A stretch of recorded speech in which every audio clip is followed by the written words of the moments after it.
प्रार्थना हो चार बोल भाई तुम्हारी पुत्र को तुम्हें आमान को तुम्हारी प्रेम रे अनुग्रह प्रदान करो से आम समस्त को निमंते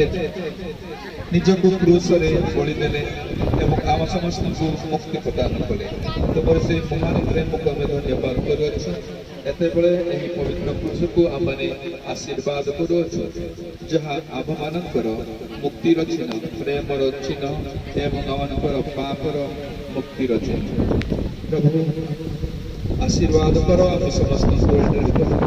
समस्त आशीर्वाद करो विशेषकर यही पवित्र पुरुष जहाँ आमर प्रेम चिन्ह आशीर्वाद करने जाऊँ आम वर्तमान तुम्हारी पवित्र आत्मा को आम समस्त प्रेम आशीर्वाद कर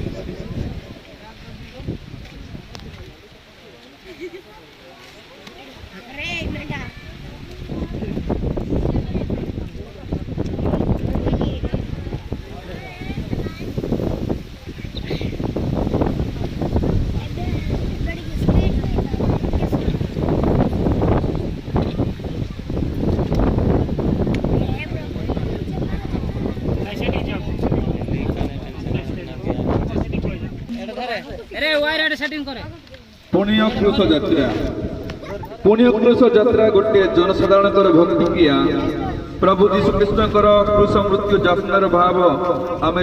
समस्ते ख्रीष्ट विश्वासी माने हृदय रे मुद्रित करने लगी यह एक आमनकर अति उत्तम पंथा गिरजारे पुण्य क्रूस यात्रा भक्ति क्रिया साधना कले पूर्ण दंडमोचन आम लाभ करिथाउ।